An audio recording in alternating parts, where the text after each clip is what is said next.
नमस्कार, times now Bharat पर आपका स्वागत है। आपके साथ मैं हूं राकेश पांडे। शाम के 5 बजने वाले हैं। वक्त हो गया है देश के सबसे पसंदीदा डिबेट शो राष्ट्रवाद का। राष्ट्रवाद यानी देश से बढ़कर कुछ नहीं। संभल हिंसा मामले में अखिलेश यादव के सांसद एसआईटी के सामने आज पेश हुए। सवाल है कि बचे या फंसे। सवाल यह भी कि एसआईटी के सामने सांसद बर्क ने क्या बताया, क्या छिपाया। क्या बर्क से फिर एसआईटी पूछताछ करेगी? ऐसे कई सवाल हैं। सांसद बर्क पर संभल में 24 नवंबर को हिंसा भड़काने का आरोप लगा हुआ है। इसी सिलसिले में आज एसआईटी ने सांसद बर्क से करीब 3 घंटे तक सवाल जवाब किए।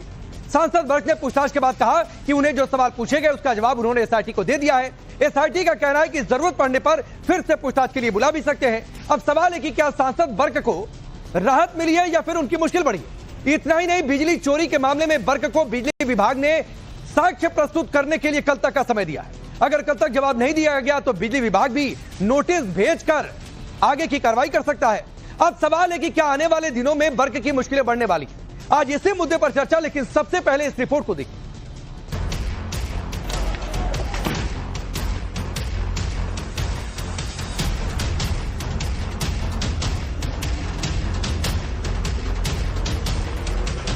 क्या अखिलेश यादव के सांसद जियाउर रहमान बर्क को संभल हिंसा मामले में थोड़ी राहत मिल गई है या फिर बर्क की मुश्किल और ज्यादा बढ़ गई है?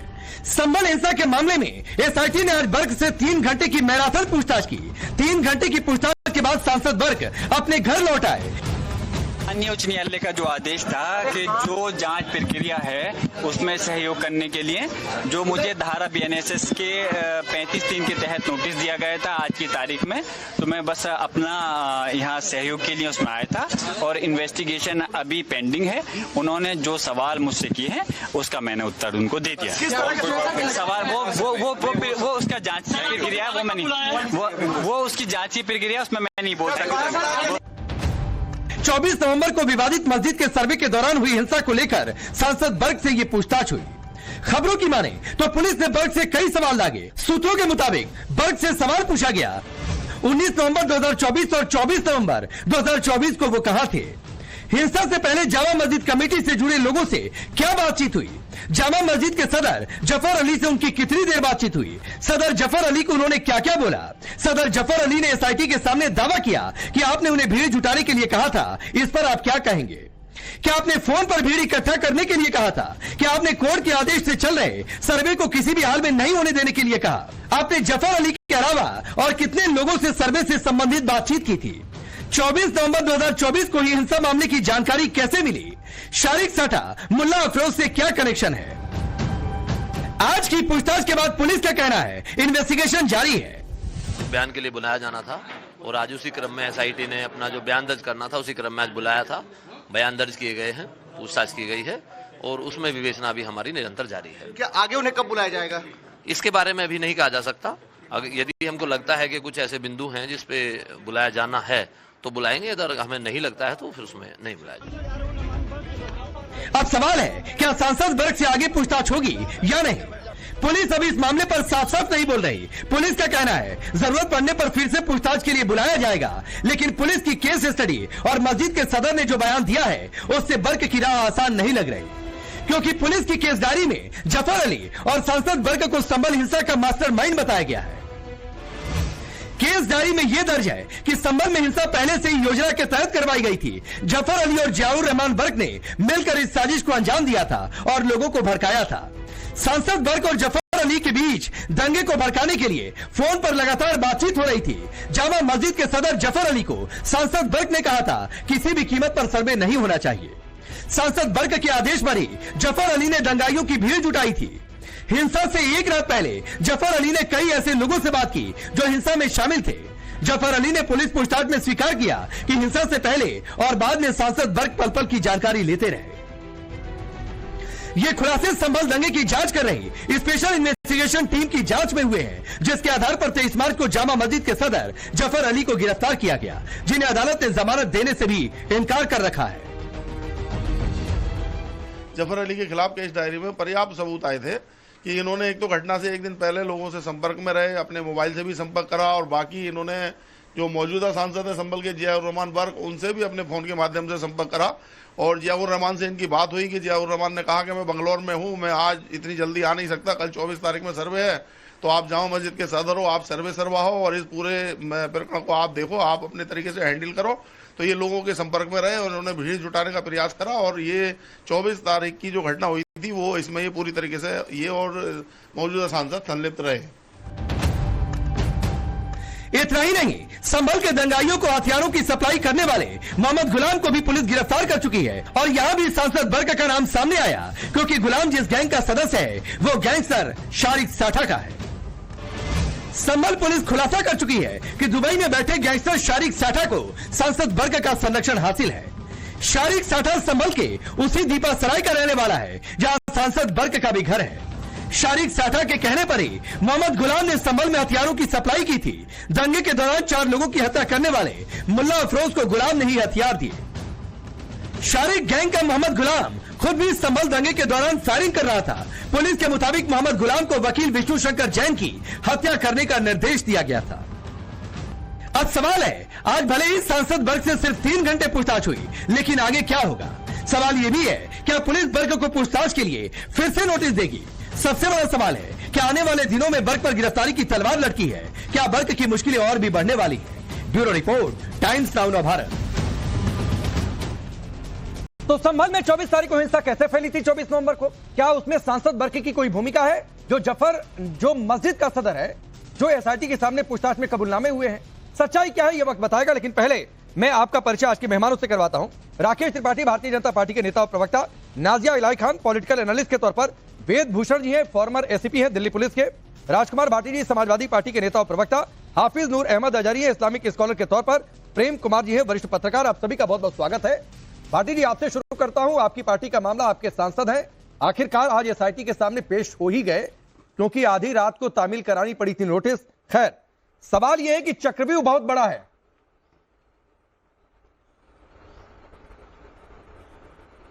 हाँ, चक्रव्यूह बहुत बड़ा है। और जो आप सवाल उठा रहे थे शुरू में कि क्या वर्ग की मुसीबत बढ़ने वाली है, जब तक भारतीय जनता पार्टी की सरकार है उत्तर प्रदेश में, हर पिछड़े की, हर दलित की, हर अल्पसंख्यक की और खासतौर से मुसलमान की मुसीबत बढ़ने वाली हैं, लगातार बढ़ रही हैं। मुझे एक शायर का शेर याद आता है कि जहां से गुजरो धमाल कर दो, जहां पे ठहरो कमाल कर दो, जहां से गुजरो धुआं उठा दो, जहां पे ठहरो धमाल कर दो, तुम्हें सियासत ने हक दिया है, हरी जमीनों को लाल कर दो, वकील भी तुम, दलील भी तुम, गवाह भी तुम, अपील भी तुम, जिसे भी चाहो हराम कह दो, जिसे भी चाहो हलाल कर दो। ये जिसे चाहें उसे अपराधी बना दें, जिसे चाहें उसे जो भगवान बना दें। अब इनकी चल रही है थोड़े दिन जो है, तो ये सब चल रहा। मेरे हाथ में ये आज का अखबार है, उत्तर प्रदेश के प्रमुख अखबारों में माना जाता है। आपके इस पर दिखाई दे रही होगी इसकी जो मुख्य शीर्षक है, आज का मुख्य खबर है। और मैं कहूँगा आपके जो कहीं से थोड़ा सा जूम करके अगर दिखा सके तो बहुत बढ़िया है। ये आज का ही अखबार है। अखबार कह रहा है, सुप्रीम कोर्ट कह रहा है, सुप्रीम कोर्ट ने जो तल्ख टिप्पणी की है, सुप्रीम कोर्ट की कठोर टिप्पणी, यूपी में पूरी तरह ध्वस्त हो गई है कानून, पूरी तरह ध्वस्त हो गया कानून का शासन। सुप्रीम कोर्ट की कठोर टिप्पणी, यूपी में पूरी तरह ध्वस्त हो गया है कानून का शासन। मैं समझता हूं सुप्रीम कोर्ट की इस टिप्पणी के बाद कहने को कुछ बचता नहीं है। ठीक है, यूपी में कानून का कोई सम्मान नहीं है, संविधान आपने का 1-1.5 मिनट अपनी बात रखी, नियम कुछ नहीं है। आपने वर्ग की भूमिका क्या रही, जो एसआईटी के सवाल हैं या फिर जो आरोप लग रहे हैं सर, उस पर आपने नहीं कहा। आप बचाव में दलील क्या लेकर आए? चूंकि वर्ग पिछड़े हैं, चूंकि वर्ग मुस्लिम है, नहीं उसी इसलिए उन पर सवाल ना उठे। आप ये चाहते हैं राकेश जी, क्योंकि वोट बैंक का सवाल है, वर्ग मुस्लिम है, आप मुस्लिम एंगल खोज भूमिका इससे मैं तो सुप्रीम कोर्ट को कोट कर रहा हूं। नहीं, मैं तो अभी कानून व्यवस्था पर आ ही नहीं रहा हूं भाटी जी। कोई पुरानी मैंने वर्ग को लेकर सवाल पूछा कि भाई ये चक्रव्यूह है, आपके सांसद के खिलाफ कई गंभीर आरोप हैं, आप क्या कहेंगे? आज 3 घंटे पूछताछ हुई है, आपने जवाब में क्या कहा? आपने जवाब में कहा कि भाई वो पिछड़े हैं इसलिए बीजेपी टारगेट कर रही है, वो मुस्लिम है इसलिए बीजेपी टारगेट कर रही है, अतीक का बेटा एनकाउंटर में मारा गया तब आपकी पार्टी के मुखिया ने कहा कि भाईचारा खराब हो रहा है, अतीक मुख्तार की पैरवी क्योंकि मुस्लिम है। बता रहा हूं, तो सर ये वोट बैंक वाला खेल है। कृपया, अरे राकेश जी मुझे भी तो बोलने दो। नहीं, मैं बोलने ही दे रहा हूं, आप ही के पास प्रवक्ता कर लेगा, मुझे भी तो बोलने दो। आप तो एंग करो, आपने सवाल कर लिया, मुझे बोलने दो। देखिए, वर्ग की भूमिका वो तय होगी जो योगी जी की इच्छा होगी। वर्ग की भूमिका इससे तय नहीं होगी कि क्या तथ्य हैं, क्या आंकड़े हैं, क्या सच्चाई है, क्या क्या सबूत हैं। वर्ग की भूमिका इससे तय की जाएगी कागजों पे जो योगी जी की इच्छा होगी। जब आजम खान जैसे शानदार नेता के खिलाफ 90 मुकदमे दर्ज कर सकती है सरकार, फर्जी मुकदमे जो पूरे देश को दिखाई दे रहे कि फर्जी मुकदमे हैं, तो वर्ग तो छोटे नेता हैं, आजम खान तो बहुत बड़े नेता थे। जब आजम खान के पूरे परिवार को यह सरकार जेल में डाल सकती है, तो इस सरकार से न्याय की उम्मीद कोई मुसलमान, कोई पिछड़ा, कोई दलित आज की तारीख में नहीं रखता है। उसमें आगरा की घटना में गिरफ्तारी हुई कोई? राकेश जी इनसे पूछिए, अब बीजेपी के प्रवक्ता बोलेंगे। ठीक है, मैं जा रहा हूं। आगरा में एक निर्वाचित सांसद के घर पे गुंडों ने हमला किया, तोड़फोड़ की, क्या कोई गिरफ्तारी हुई है, कोई जेल गया है? ठीक, इस सरकार से कोई न्याय की उम्मीद कर सकता है? ठीक है भाटी जी, मैं वही कह रहा हूं सर, घर पे मैं वही कह रहा हूं भाटी जी। आप कहते योगी सरकार करवा रही है, पॉलिटिकल एलिगेशन आपका समझ में आ जाता, लेकिन आप एंगल पिछड़े का लेकर आए, आप एंगल मुस्लिम का लेकर आए, आप या तो भूमिका को काटने वाला सबूत रख देते या तो पॉलिटिकल एलिगेशन लगा देते, तो मैं नहीं कहता। उसका जवाब देने के लिए राकेश त्रिपाठी है, लेकिन मेरी दिक्कत इस बात को लेकर है कि वर्ग का पिछड़ा होना, वर्ग का मुस्लिम होने वाला एंगल लेकर आए। लेकिन आपने जो कहा मैं जवाब ले लेता हूं राकेश जी से। राकेश त्रिपाठी भाटी जी कह रहे हैं चूंकि वो मुस्लिम है, चूंकि वो पिछड़े हैं, आपकी जाती लड़ाई है इन दोनों वर्गों के खिलाफ। देखिए भाटी जी जो कह रहे हैं उससे पहले एक महत्वपूर्ण बात आपके दर्शकों की दृष्टि से जरूर लाना चाहूंगा कि भाटी जी ने अपनी बात शुरू करते समय एक अखबार उठा करके उसको दिखाया है। मैं कल अखिलेश यादव जी की प्रेस कॉन्फ्रेंस देख रहा था। अखिलेश यादव जी ने कल अपनी प्रेस कॉन्फ्रेंस में अपने समाजवादी पार्टी के कार्यकर्ताओं से आह्वान किया है कि वो वाला अखबार ना पढ़े जो आज भाटी जी दिखा रहे हैं। ये क्या हुआ भाई? आप अपने राष्ट्रीय अध्यक्ष की बात आजकल नहीं मानते हैं क्या भाटी जी? आप समाजवादी पार्टी के ही प्रवक्ता है ना। आपके राष्ट्रीय अध्यक्ष प्रेस कॉन्फ्रेंस करके बाकायदा अपने कार्यकर्ताओं से आह्वान कर रहे हैं कि अमुक अखबार मत पढ़िए, और वही अखबार लेकर के आप आज चैनल पर बैठ गए कि देखो ये अखबार ने क्या छापा है। इससे पता चलता है कि आप कितने पूर्वाग्रह से ग्रसित हैं। या तो आपके अध्यक्ष गलत है, जो अध्यक्ष कल ये कह रहे थे कि ये अखबार योगी सरकार के लिए, मोदी सरकार के लिए, भाजपा सरकार के लिए चलाता है, दिखाता है, और उसी अखबार को आज आप दिखा करके आप ये डंका पीट रहे हैं कि देखिए उत्तर प्रदेश में कानून व्यवस्था के हालात खराब है। तो आपकी कथनी और करनी में कितनी भिन्नता है, आपके कहे गई बातों में कितना अंतर्द्वंद है, यह स्थापित करता है। मैं इसके बाद और दूसरी बात कहूं, आपने जिस अखबार की खबर का हवाला दिया है ना, उसी अखबार की खबर पर पूरा भरोसा करते हुए विश्वास रखिए ना कि अगर कहीं कुछ भी गलत हो रहा है तो कोर्ट नीरछीर विवेचन का काम करेगी। कोर्ट तो दोषियों को दंड देने का काम करेगी ना।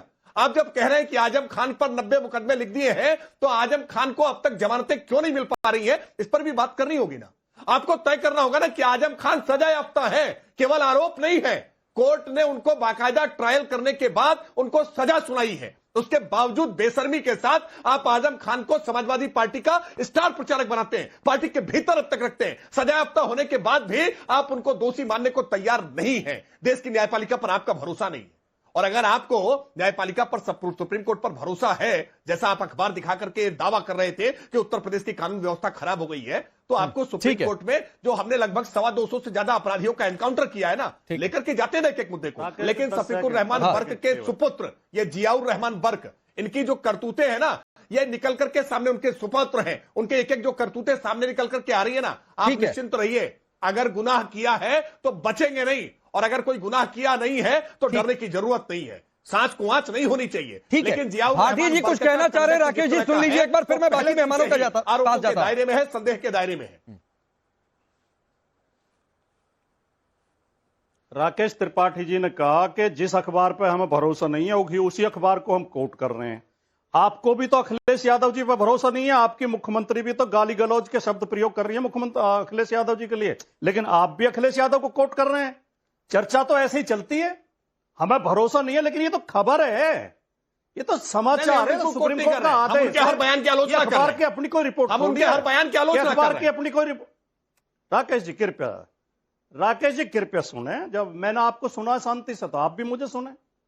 ये अखबार की कोई अपनी रिपोर्ट नहीं है। अच्छा चलिए, ये सुप्रीम कोर्ट का आदेश है कि यूपी में कानून का राज ध्वस्त हो चुका है। ठीक है, मैं आगे बढ़ता हूं भाटी जी। अब मैं किसी अखबार पर आजम खान के बारे में आपने एक बात कही, राकेश जी ने काउंटर किया, फिर आपने भी उसका काउंटर कर दिया, मैं आगे बढ़ जाता हूं। वो राकेश त्रिपाठी ने शुरू कर दिया। हाँ नहीं ठीक है, नहीं सर, शुरू तो खैर आपने ही किया था, खैर चलिए ठीक है।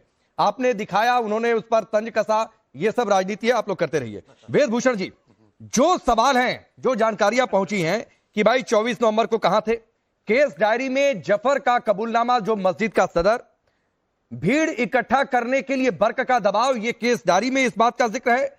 प्रेस कॉन्फ्रेंस करिए, पुलिस को बदनाम करिए, ये सारी बातों का जिक्र है। उनके मद्देनजर आज की ये पूछताछ कितनी अहम है? देखिए राकेश जी, आज डिजिटल का टाइम है। भारतीय न्याय संहिता जो नया कानून है उसके तहत सारी इन्वेस्टिगेशन की जा रही है। उसमें डिजिटल इंपॉर्टेंस को बतौर प्राइमरी एविडेंस माना गया है और वर्क की, उनके जो हिमायती हैं, उनकी लोकेशन कहाँ थी, क्या जो इनके साथी हैं यूएई के अंदर जो बैठे हुए हैं शाहरिक, उनका क्या रोल था, क्या उनकी कनेक्टिविटी थी, जाफर अली के साथ में क्या उनका कम्युनिकेशन था, सब चीजें रिकॉर्ड पर हैं। और जो इशारा कर रही हैं वो आज नहीं तो कल उनकी गिरफ्तारी तय मानिए आप उनको। ये प्राथमिक एक इंट्रोगेशन उनसे की गई है और जो इंट्रोगेशन होती है आज के समय में वो तमाम डिजिटल रिकॉर्डिंग होती है जो अदालतों को दिखाई जाती है। ये कह रहे हैं वेदभूषण जी, नहीं आप ये कह रहे हैं कि केस डायरी को आपने पढ़ा होगा, केस डायरी और आज जो पूछताछ हुई है तो ये एंड होगा बर्क की गिरफ्तारी पर, आप ये कहना चाह रहे हैं? जी, ये उसी चीज पर मैं आ रहा था। ये तमाम चीजें कंट्रडिक्शन और कोरोबरेशन के लिए इन्वेस्टिगेशन की जाती है। तमाम जो पॉइंट्स हैं उनको क्लेरिफाई करने के लिए कि वो अपने मुंह से किस तरह से उन चीजों को रिवील करते हैं, बताते हैं। क्योंकि अदालत में मामला जाएगा। अभी आपने देखा कपिल मिश्रा के खिलाफ भी एफआईआर इसी तरह से हो गई थी। तो ये बचना नामुमकिन है उनका, क्योंकि जो बिजली चोरी का मामला है, चाहे दंगों में उनका लिप्त होने का मामला है, बिल्कुल इशारा कर रहे हैं कि आज नहीं तो कल वो गिरफ्तारी उनकी होनी है। बाकी इंट्रोगेशन एक प्रक्रिया है, एक सामान्य तरीका है पुलिस की पूछताछ का। उसमें जो तमाम फैक्ट्स आएंगे, क्योंकि जो सेक्शंस हैं तमाम नॉन बेलेबल सेक्शंस हैं, उसमें बेल नहीं हो सकती है। 4 आदमियों का नहीं, आप तो अलग बात कह रहे हैं, आप तो अलग बात कह रहे हैं कि गिरफ्तारी हो जाएगी आने वाले समय में। तो आज जो है अजहरी जी, हाँ ठीक है, मैं आ रहा हूँ, एक बार सबके पास चला जाऊं, एक बार सबके पास चला जाऊं। अजहरी जी, अभी तो आज हो रही है कि बर्क मुस्लिम है इसलिए सरकार टारगेट कर रही है, पूछताछ में हालत है, अपनी मजबूरी है। गिरफ्तारी के बाद तो और होगा कि मुस्लिम है इसलिए सरकार ने टारगेट कर लिया। वो तो उनकी मुस्लिम है इसका मतलब कोई एक्शन ना, मजबूरी है, क्योंकि वो रुक जाइए, ठीक है अजहरी जी बोलिए। समाजवादी पार्टी के प्रवक्ता बैठे, हिंदू मुस्लिम करना उनकी मजबूरी हो सकती है, परंतु सबूत। ठीक है सर, ठीक है, आएंगे उस पर भी आएंगे। बोलिए अजहरी जी। पूर्व एसीपी वेदभूषण साहब यहाँ पर बैठे हुए हैं और वो हिंदू मुस्लिम का आरोप राजकुमार भाटी पर लगा रहे हैं। मुझे हैरत की बात है, जब आप एसीपी होंगे तब आप क्या करते होंगे पता नहीं। बात यह है कि जो दिख रहा है सामने है, किसी को बताने की जरूरत नहीं। वो गए, सांसद जी गए, उन्होंने बुलाया, तारीख दी थी, तारीख के एतबार से वो वहां पर पहुंचे। वहां पर क्या हुआ, आपके पास सूत्र है, आपके सूत्रों ने आपको क्या जानकारियां दी, क्या आप फैलाना चाहते हो, क्या आप दिखाना चाहते हो, राकेश जी वो अलग बात है। लेकिन वो ईमानदारी से गए हैं वहां पर। कल क्या हो वो अलग बात है। गिरफ्तारी होगी, ये कोई बड़ी बात नहीं। भारतीय जनता पार्टी की सरकार है, भारतीय जनता पार्टी की सरकार में कोई भी मुसलमान कहीं भी किसी भी तरह से, उत्तर प्रदेश में खास तौर से उसका बकार महफूज नहीं है। के ऊपर वो भारतीय जनता पार्टी की सरकार हर हाल में चुनावों की तैयारी करती है, हर हाल में चाहती है कि राजनीति हो, हर हाल में चाहती है कि सियासत हो। ये सब क्या है, ये 2027 का एक हिस्सा है। मेरे अब जो 2027 का चुनाव जो होगा, राकेश त्रिपाठी जी बैठे यहाँ पर तशरीफ फरमा है, मैं उनके सामने कह रहा हूं कि आप 2027 में इनके पास बताने के लिए कुछ नहीं है, तो ये संभल। आप जो है एक पूर्व पुलिस अधिकारी पर, अरे सुनिए अजहरी जी, आप एक पूर्व पुलिस अधिकारी पर कह रहे हैं कि वो सियासत कर रहे हैं हिंदू मुस्लिम की बात कहकर, और आप इस्लामिक स्कॉलर हैं और आप राकेश त्रिपाठी और उनकी पार्टी चुनाव के लिए सब करवा रही है, ये कहकर आप क्या समाज कल्याण का काम कर रहे हैं क्या अजहरी जी? आप बताते ना कि मुस्लिम है, इस बात के लिए क्या विक्टिम कार्ड खेला जा रहा है, और नहीं खेला जा रहा है तो मुस्लिम है इसीलिए टारगेट किया गया, ये साबित कर देते। लेकिन आप कह रहे हैं कि बीजेपी सियासत कर रही है, बीजेपी चुनाव के लिए करवा रही है, आप किसके लिए कर रहे हैं अजहरी जी? टारगेट कर रहे हैं। अभी उन्होंने आजम खान का नाम लिया, आपको परेशानी हो गई, क्या बात कर रहे हो आप? अरे छोड़िए ना, आजम खान वर्क के लिए बैठे हुए यहाँ पर भाटी जी बहुत प्रबुद्ध हैं, बहुत उनको जानकारी है, पढ़ लिख कर भी आते हैं, तो वो बेहतर तरीके से डिफेंड कर लेंगे, आप मत डिफेंड करिए उन्हें। वो डिफेंड कर लेंगे, उनकी पार्टी के नेता हैं, देखिए तो वो डिफेंड कर लेंगे, उस काम के लिए ही उनको पार्टी ने नियुक्त कर रखा है, तो रुक जाइए। डिफेंस नहीं कर रहे हैं भाई, आप डिफेंस ही कर रहे हैं। आपने पूरे समय में आजम खान और बर्क की पैरवी की है। सवाल कुछ था, आप उनकी वकालत करने बैठ गए। तो या तो लिखवा देते कि हम भी सपा के समर्थक हैं, हटा देते इस्लामिक स्कॉलर का टैग। आप भारतीय जनता पार्टी की पैरवी आप कर रहे हो। अरे मैं सवाल पूछ रहा हूं, शर्म नहीं आती? मैं सवाल पूछ रहा हूं, आप शर्म रखिए, आप शर्म रखिए अजरी जी, और मुझे बिल्कुल मत सिखाइए कि मुझे क्या करना है और किससे क्या सवाल पूछना है। आपसे पूछा, ठीक है रुकिए। अब प्रेम कुमार जी, अरे ठीक है सर, ये आपकी रोज की बात है अजरी जी। प्रेम जी, सवाल ये है कि बर्क पर आरोप क्या पुख्ता ग्राउंड पर लगाए गए या फिर उनमें भेदभाव है जो भाटी जी आरोप लगा रहे हैं भारतीय जनता पार्टी पर? अगर है तो उसको साबित करिए। कह दिया गया कि पुलिस वालों ने गोली चला दी, पुलिस की गोली से मर गए। अरे पुलिस की गोली से मर गए, यह साबित हुआ? और अगर नहीं साबित हुआ तो यह अफवाह फैलाई गई कि नहीं फैलाई गई? मैं इन सब के बावजूद कह रहा हूं प्रेम जी कि कह देना कि मुस्लिम है, पिछड़े हैं, यह सियासत है कि नहीं है? राकेश पांडे जी, क्या वो मुस्लिम नहीं है? क्या वो पिछड़े नहीं है? तो तथ्य को रखना, वो सियासी मुद्दा पर हम बात कर रहे हैं तो सियासत नहीं होगी ऐसा हम नहीं कह सकते। भाई भाटी जी समाजवादी पार्टी के नेता हैं या त्रिपाठी जी बीजेपी के नेता हैं, तो सियासी बातें तो होंगी ही, इसमें तो ये नहीं होना चाहिए। मगर एक बात जो हम देखते हैं कि क्यों ऐसे प्रश्न खड़े होते हैं, क्यों संशय होता है, क्यों सरकार पर सवाल या पुलिस पर सवाल उठते हैं, तो इसकी वजह यही होती है कि एक्शन जो है दोनों समुदाय पर नहीं होता है। जब दंगा हुआ तो दूसरा पक्ष भी कुछ ना कुछ कहीं ना कहीं दोषी होगा। तो उनके बारे में जैसे हुआ था कि जब विष्णु जैन जी जा रहे थे, साथ के लोग नारे लगा रहे थे, नारे लगाने की कोर्ट ने परमिशन थोड़ी दी थी कि नारे लगा करके जाइए कोर्ट मस्जिद में घुसिए। और पत्थर चलाने की परमिशन दी थी कोर्ट ने? तो नहीं, पत्थर चलाने की परमिशन दी थी कोर्ट ने कि पत्थर चला देना, कुछ के हिसाब से रहा है ना, उस पर एक्शन हो ही रहा है ना, इस पर नहीं हो रहा है। फिर वही बात है, मतलब नारेबाजी हुई। सुनिए प्रेम जी, नारेबाजी हुई, नारेबाजी की परमिशन कोई नहीं देता कि जाकर नारेबाजी कर देना, और उसमें कुछ गलत हुआ है तो पुलिस उसको भी देखे। लेकिन आप कह रहे हैं कि उसको परमिशन दी थी, और पत्थरबाजी की लग रहा है कोर्ट ने परमिशन दी थी कि इकट्ठा कर लेना भाई, दूसरे दौर का सर्वे होने नहीं देना है, बावजूद इसके कि प्री इंफॉर्मेटेड है, सर्वे होने नहीं देना है, इकट्ठा कर लो लोगों को। इसकी परमिशन कोर्ट ने दी थी क्या? सुनिए राकेश पांडे जी, आप जो बात बोल रहे हैं उस आधार पर बोल रहे हैं, जो बातें जांच के क्रम में जो सवाल पूछे गए और जो जवाब दिए गए, पता नहीं वो ऑफिशियली आपको कैसे प्रोवाइड करा। अरे केस डायरी में जिक्र है, केस डायरी में जिक्र है। मैं अपने मन से हवा हवाई और सूत्रों के हवाले से नहीं बोल रहा हूं। केस डायरी में जिक्र है, वकील का बयान है, उस आधार पर मैं बातचीत कर रहा हूं। आप खाम में कहा दूसरी तरफ ले जाते ना। अरे क्यों आज उनसे क्या पूछताछ ये दूसरी तरफ कहां लेकर गया? आप कह रहे हैं कि कहां से बोल रहे हैं, मैं आपको बता तो रहा हूं, केस डायरी में जिक्र है, बताया गया ना। आज क्या पूछताछ हुई, क्या बात हुई वर्ग से? अरे अभी तो मैं उस पर आया ही नहीं प्रेम जी, है वो तो बताया गया। अभी तो मैं आया ही नहीं इस पर कि क्या पूछताछ हुई, वो सवाल तो नहीं, उन सवालों पर तो मैंने आपकी राय जानी नहीं। तू मैं करेंगे तो हम कैसे बात करेंगे, बताइए ना कैसे बात करेंगे? भाई रिया चक्रवर्ती के मामले में हमने देखा ना, मीडिया ने तो उसको सीधे घोषित कर दिया था कि इसी ने हत्या की है, और हम लोग जो रियाज चक्रवर्ती के पक्ष में बोलता था, सर डिरेल मत करिए ना प्रेम जी, डिरेल मत करिए ना सर, अरे मत डिरेल करिए। नाजिया आप एक वकील हैं और चीजों का विश्लेषण भी करती हैं। केस डायरी का कोई मतलब होता है कि नहीं?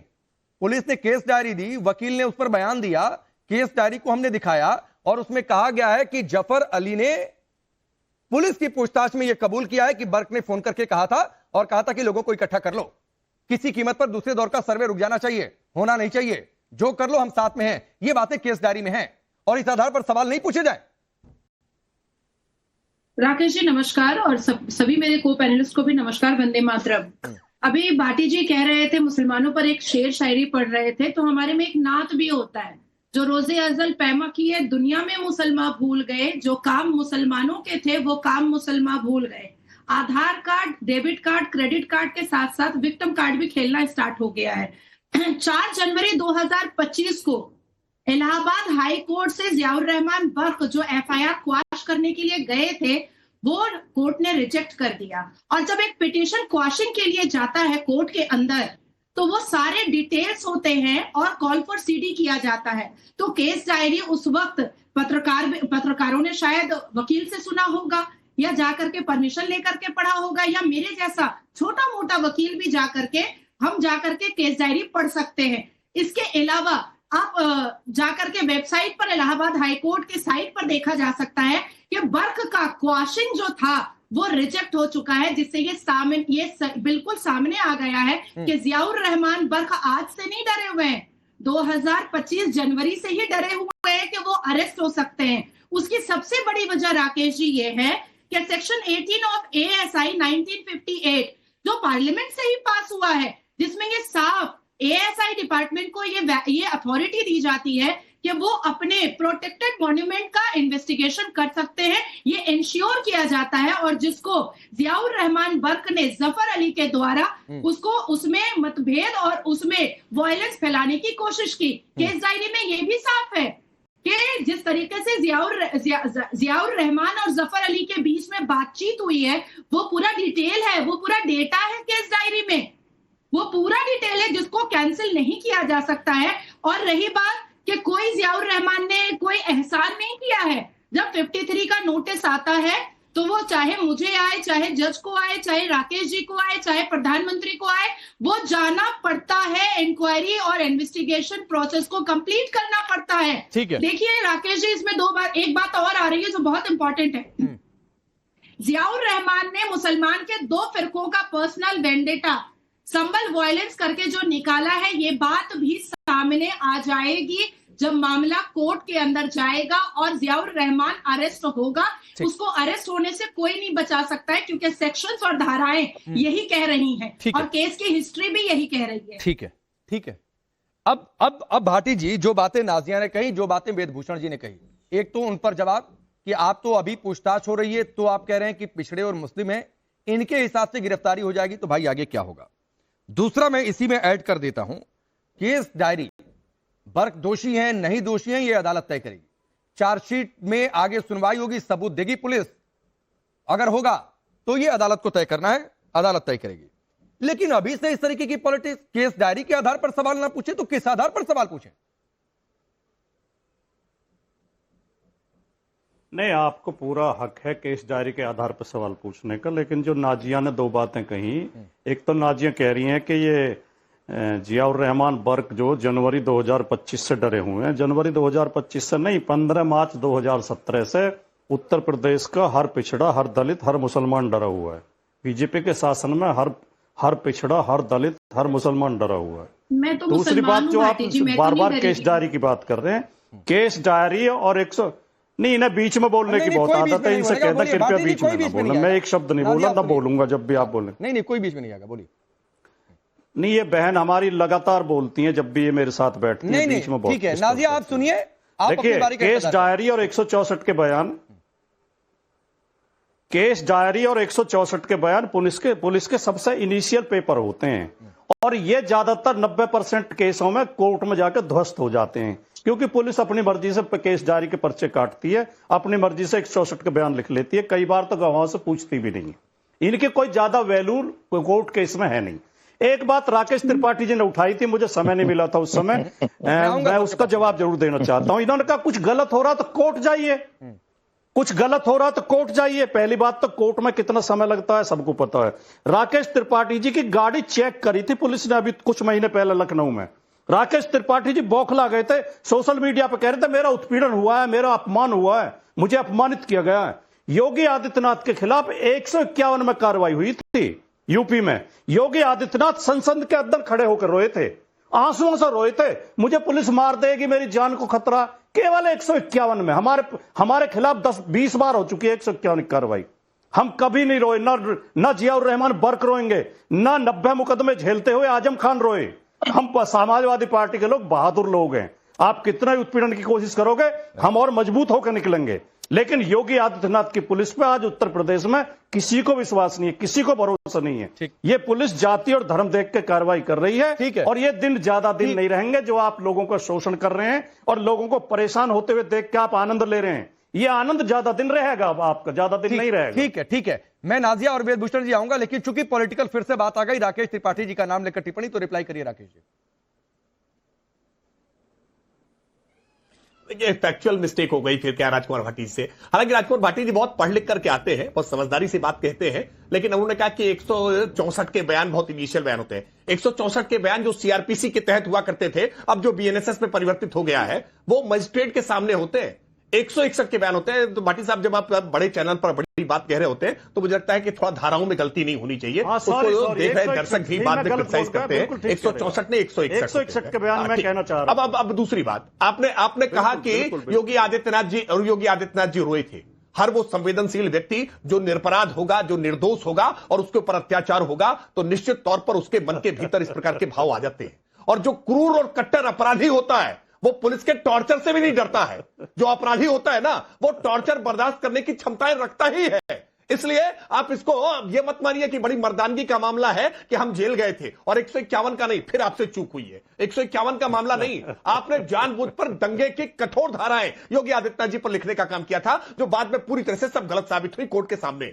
आप तो आतंकवादियों पर से मुकदमा वापस लेने के लिए आप कुख्यात रहे हो। आपकी पार्टी की सरकार जब थी तो आप आतंकवादियों से मुकदमा वापस ले रहे थे, तब भी आपको उनके अंदर मासूम मुसलमान दिखाई दे रहा था, वो आतंकवादी नहीं दिख रहे थे। ऐसे ही आपको अभी जियाउर रहमान वर्ग के भीतर भी मासूम मुसलमान दिखाई पड़ रहा है। जब भी कोई अपराधी पकड़ा जाएगा तो मंगेश यादव दिखाई पड़ेगा, विनय शंकर तिवारी पर कार्रवाई होगी तो वो तिवारी दिखाई पड़ेंगे, विकास दुबे पर कार्रवाई होगी तो वो दुबे दिखाई पड़ेंगे, अब जियाउर रहमान वर्ग पर कार्रवाई होगी तो वो आपको मासूम मुसलमान दिखाई देंगे। मुख्तार अंसारी, अतीक अहमद, सबके भीतर की मासूमियत आप देखते हैं ना। जिसके खिलाफ 14 मुकदमे हो उसे आप अपराधी मानोगे या नहीं मानोगे? राकेश जी, उन मासूम जिसके खिलाफ 14 मुकदमे हो, हत्याओं की श्रृंखला खड़ी कर दी है। इसलिए राजकुमार भाटी जी, आपके स्याह चेहरे को हमें किसी से बताने की आवश्यकता नहीं है। ये कोई ढकी छुपी सी बात नहीं है। समाजवादी पार्टी, ठीक है 10 सेकंड बोल लीजिए। भाटी जी आप कुछ कहना चाह रहे हैं, फिर वेद जी आ रहा हूं। पार्टी के बोल लीजिए जल्दी से, समझिए खतरा वहां होता है।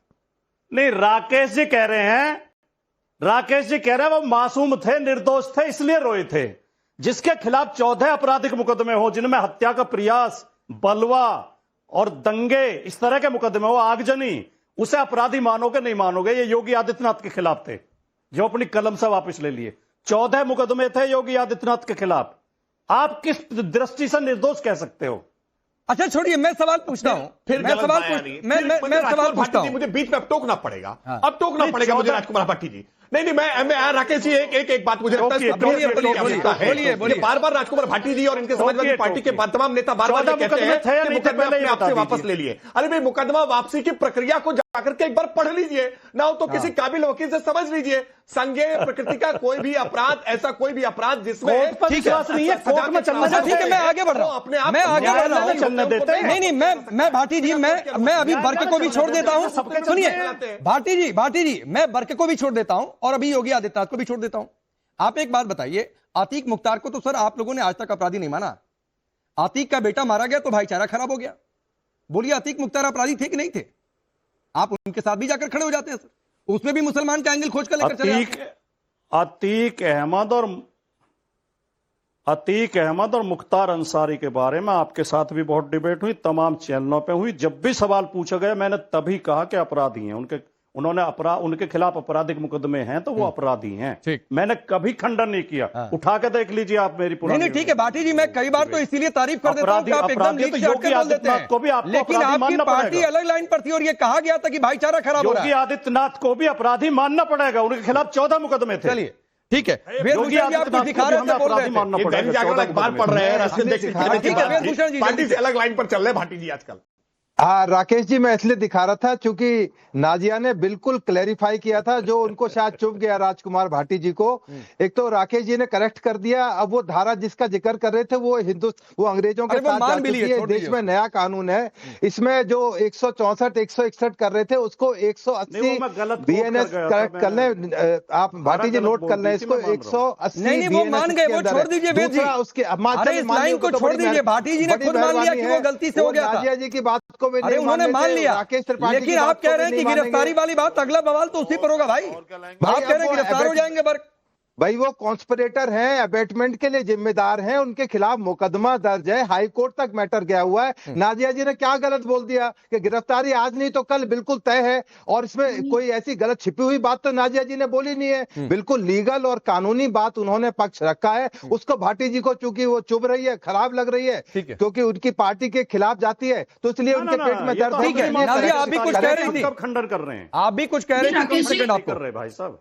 जी राकेश जी, मैं कह रही थी कि जिस तरीके से मुख्तार को और अतीक को इतने बरसों के बाद उसकी दबंगई, उसकी जिहादी हरकत, उसकी नफरती हरकत को देखने के बाद आज भाटी जी को समझ में आ रहा है कि हाँ वो गलत था। उसी तरीके से हो सकता है कि 10 साल के बाद, 5 साल के बाद वो जियाउर रहमान के भी दंगई और आतंकी और कॉन्स्पिरेटर जिस हिसाब से वो संबल विवाद में हुआ, वो मान लेंगे कुछ साल के बाद जब वो जेल चला जाएगा, क्योंकि धाराएं यही कह रही हैं और इन्वेस्टिगेशन केस ऑफ हिस्ट्री यही कह रहा है। और जिस हिसाब से सेक्शन 18 ऑफ ASI 1958 का उल्लंघन किया गया है, वो भी यही कह रहा है कि जियाउर रहमान बर्क आने वाले वक्त में जेल जाएगा। नहीं, लेकिन मैं एक बात आखिर में अजहरी जी 20 सेकंड आपको दे रहा हूं। बर्क दोषी है नहीं दोषी है अदालत तय करेगी, लेकिन उसमें चूंकि मुस्लिम है, अतीक चूंकि मुस्लिम था, मुख्तार चूंकि मुस्लिम था, अतीक का बेटा चूंकि मुस्लिम था, तो भाई ऐसी बात करेंगे तो सवाल उठेगा कि आप पॉलिटिक्स खेल रहे हैं। या तो अपराधी या जिस पर आरोप लग रहा है उसकी जाति, उसका बैकग्राउंड और धर्म मत दिखा कर। देखिए, अतीक, मुख्तार या उनके परिवार को जो लोग अपराध से जुड़े हुए हैं, भारत के रहने वाले किसी भी मुसलमान ने उन्हें ये नहीं कहा कि वो अपराधी नहीं। ये आपको बहुत जिंदा दिली के साथ मैं बोल रहा हूँ, बोलता रहता हूँ। लेकिन अजहरी जी रोकना पड़ेगा, वक्त इतना ही है। लेकिन ये कहा गया कि टारगेट इसीलिए किया गया चूंकि मुस्लिम है, भाईचारा खराब हो रहा है, और वही बात बर्क के मामले में आ रही है। आप सबका बहुत बहुत शुक्रिया, वक्त इतना ही है।